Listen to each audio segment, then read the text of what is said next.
Everyone, so welcome to lecture number 2. This is again second lecture of the unit 3 of pharmacology, BP503T. In this lecture we are going to study about biosynthesis, localization and action of the first autocoid that we are going to talk about. It is histamine. Histamine is a biogenic amine, means it's an amine molecule which is synthesized in the body, biogenic. Right? There are many other biogenic amines like serotonin, which is also known as catecholamine, which is also known as 5-hydroxytryptamine. And there are other class of molecules which are known as catecholamines.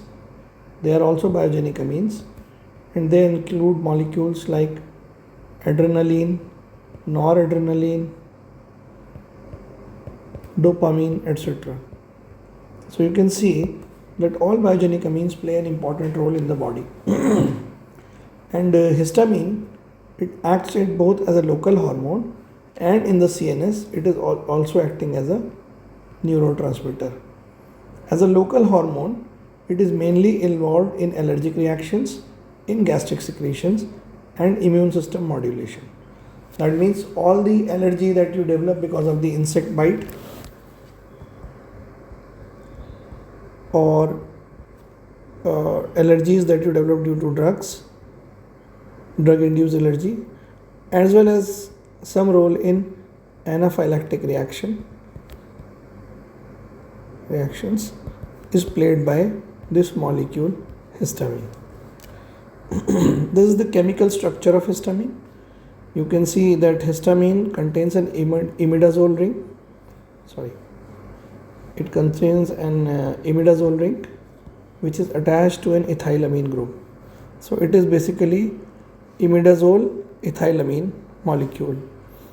And histamine is formed from the amino acid histidine. Okay. This is the structure of histidine. If you look at the structure, you will find, just a minute. Look at the structure, you will find that it is the same imidazole molecule with same ethylamine group but an additional carboxylic group. So this is amino acid histidine. In the biosynthesis of histamine, histidine is acted upon by an enzyme L-histidine decarboxylase, or we commonly call it as only decarboxylase enzyme. This enzyme is assisted by a cofactor which is pyridoxal phosphate, PLP, and this reaction is known as PLP dependent reaction.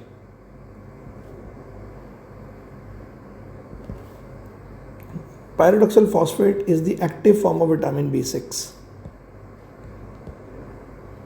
and this enzyme is present in the cytoplasm of mast cells, basophils, in your gastric mucosa, in enterochromaffin like cells, and in the histaminergic neurons present in your brain.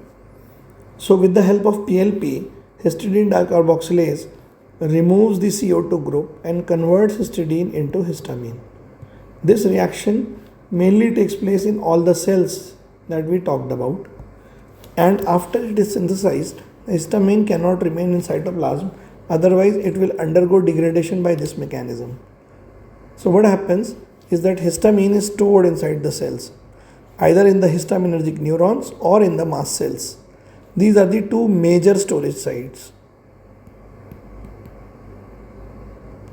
for histamine. In mast cells, histamine is stored in acidic granules bound to heparin and proteoglycans. Why with acidic granules? Because all amines, any molecule which contains the amino group, are basically basic in nature. So they are stored with acidic molecules, mainly heparin and proteoglycans. So whenever there is a mast cell degranulation, and all these granules, means these granules are basically not granules but vesicles which appear like granules. When these granules are degranulated, means they are broken down, the cell is broken down. When the histamine is released, along with it heparin and proteoglycans are also released. After it is released, histamine will act on the cell through its receptor, which are mainly H1, H2, H3 and H4. While H3 and H4 are mainly focused in the central nervous system, H2 are mainly present in your gastric mucosa. H1 have an important role in allergic reaction.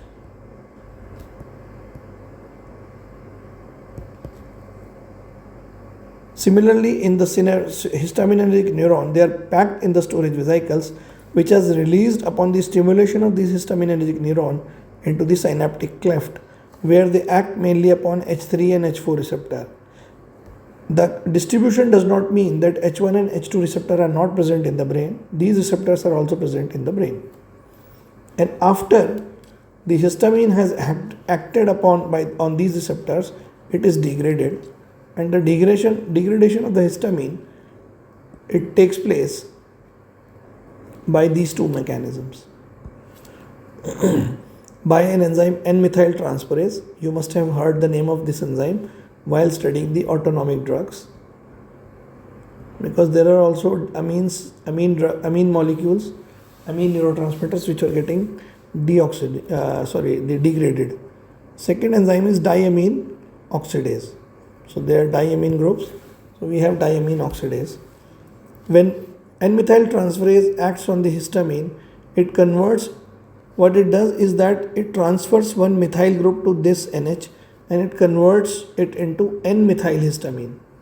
N-methyl histamine is acted upon by enzyme MAO-B and converted into N-methyl imidazole acetic acid. So what has happened, that first a methyl group is added here, and then this is step 1. In step 2, this amine is oxidized to carboxylic acid group. Whereas if you look at diamine oxidase reaction, what happens that this molecule is directly oxidized and it's converted into an acetate molecule from this amine group. And this acetate, so it becomes imidazole acetic acid. Then it is acted upon by another enzyme, phosphoribosyl transferase, where a ribosyl group is added, and it becomes imidazole acetic acid riboside. So this is how the histamine is synthesized, stored, and then degraded in the body. Where is it localized? Means where all this synthesis occurs in the body. Histamine generally is widely distributed in the body, but it is concentrated. If you divide the complete distribution, it is divided into two main pools. The first pool is the mast cell pool or mast cell basophil pool, which contains the 90% of the total histamine. The second is known as non-mast cell pool, where the remaining majorly present.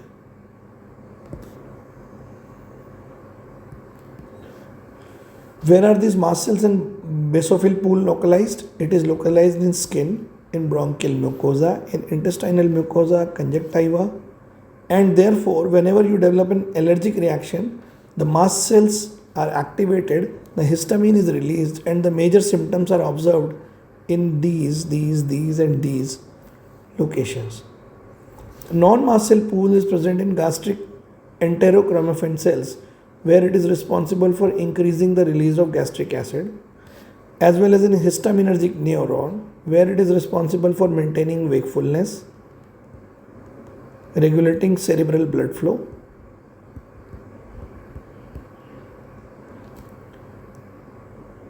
controlling your appetite, etc. It is also present in platelets, lungs, thymus, and liver. In all these locations, mainly in the non-mast cell pools, in all other locations, it is generally synthesized and released without any significant storage. Means it is immediately getting synthesized and getting released, because the synthesis, as you have already seen, is only a one-step process requiring the enzyme decarboxylase depending upon PLP as a cofactor. This is a mast cell. A mast cell contains inside it a number of granules. On the surface, it has IgE antibody. That antibody actually binds to antigen. When antigen-antibody bind, there is cross-linking that leads to degranulation. And when degranulation occurs, all these storage vesicles, they come to the surface of the cell, connected, and once it is connected, it is broken down into sorry, once it is connected, means there is membrane token of the vesicle, it is broken down, there is exocytosis of the stored granules into the surrounding area, and they contain histamine, they contain heparin, and they contain proteoglycans. So this is how histamine is localized and released.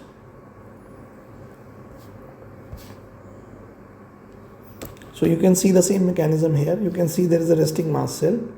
It contains a lot of granules shown here in the image, and there are, on the surface there are IgE antibodies, and when the antigen comes, it reacts with the antibody, leads to mast cell activation. An important point here is to note that there is a class of drug known as mast cell stabilizers that will also use to prevent allergic or inflammatory response as a result of antigen antibody reaction. You should read the topic and find out which are the drugs which belong to this class of mast cell stabilizers. So coming back to the topic, the activated mast cells, there are multivalent antigen which are cross-linked and bind to IgE antibodies and cause degranulation, leading to release of histamine. Non-mast cell histamine is stored mainly in gastric ECL cells, which are enterochromaffin-like cells which are located in gastric mucosa. And you can see the mechanism here that by multiple secondary pathway involving G protein coupled receptors, all the molecules they act upon ECL, somatostatin, gastrin, PACAP, galanine, etc., and they cause ECL to release histamine, and this histamine leads to activation of parietal cell and thereby increases the release of HCl. So you can say that this histamine here is a crucial link between the activating mechanism and the gastric acid release. So if histamine is reduced, the gastric acid secretion will be released. The receptors which are here are mainly H2 receptors, and thereby H2 blockers are commonly used as antacids, including drugs like ranitidine.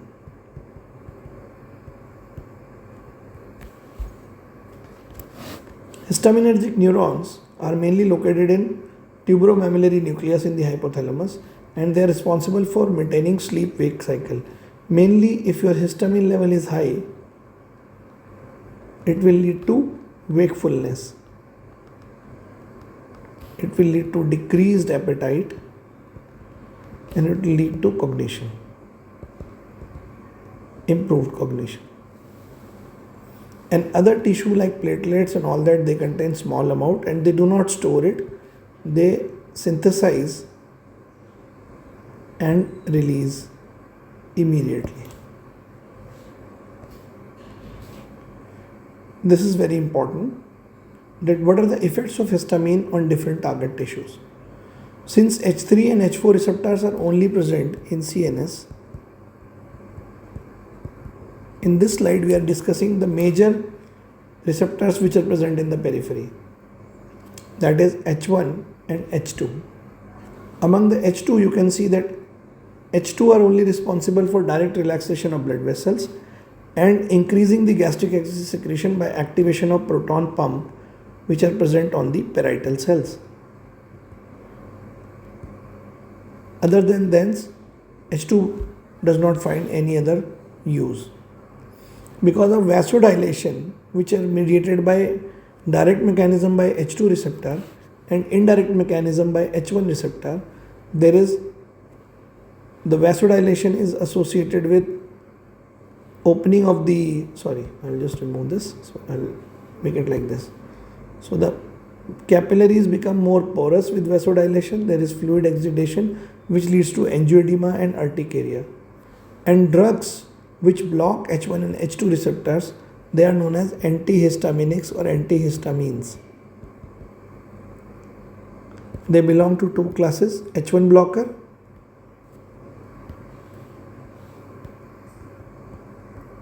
and H2 blocker.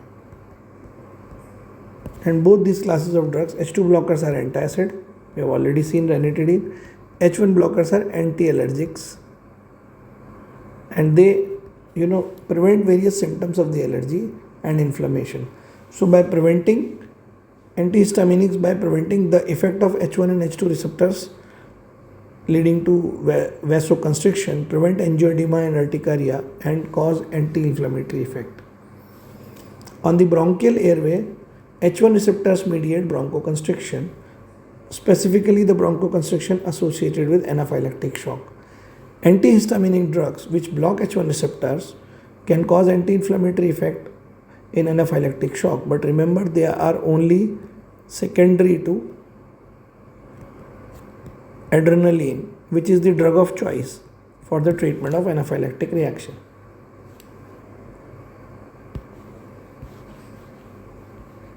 So if we talk about sensory nerve endings are stimulated by H1 receptor that lead to itching and pain, specifically associated with insect bite or allergic reaction. On the skin surface, they cause vasodilation and therefore mediate the inflammatory hallmark symptoms like red spot, wheal, and flare. Indirectly, or acting on the automatic ganglia are the cell body of the neuron, which are interconnection between two neurons, and they link the preganglionic fiber to postganglionic fiber. Remember that we discussed and compared the cholinergic and adrenergic system. The physical properties we compared, that what is the difference between the ratio of the length of the preganglionic and the postganglionic fiber. So they act on the ganglia. All preganglionic fibers are cholinergic in nature. Postganglionic fiber depends upon which nerve pathway it is supplying. If it is adrenergic, then the adrenaline is released. If it is cholinergic, then acetylcholine is released. So in autonomic ganglia, by acting on the autonomic ganglia, histamine through H1 receptors stimulates the release of only adrenaline and not acetylcholine.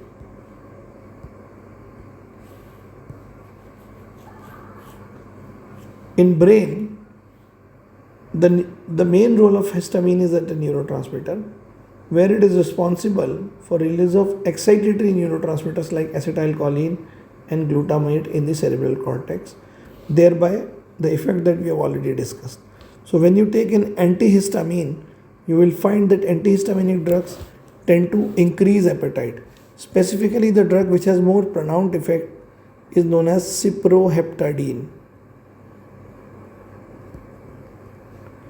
Cyproheptadine has been used for the treatment of anorexia, that is loss of appetite in children. But all these drugs carry a lot of CNS side effect also because of the CNS action through H1 receptors, that they cause sedation, motor incoordination, depressed learning, etc. Therefore, their use in early age of children is also questioned, and all the anti-allergic drugs which are H1 blockers, they carry a warning that a person using this drug should not drive or should not operate heavy machinery. These effects of CNS depression are not only antihistaminic effects, they are also due to anticholinergic, specifically antimuscarinic side effect of histamine, as visible from dryness of mouth and dryness of the nasal mucosa. If we talk about the GIT, we have already discussed that the only role is increase of gastric acid secretion by acting on parietal cell. In addition, H1 receptors are also responsible, as they are in other part of the body except vascular endothelium.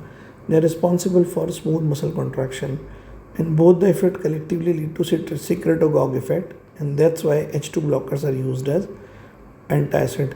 But when you block the H2 receptors with the help of antacids like ranitidine, they also reduce muscle contraction and thereby can alter your bowel movement. Similarly, on uterus and urinary bladder, it is responsible for urinary contraction, which has no physiological relevance except for the fact that antihistaminics can also cause urinary hesitancy.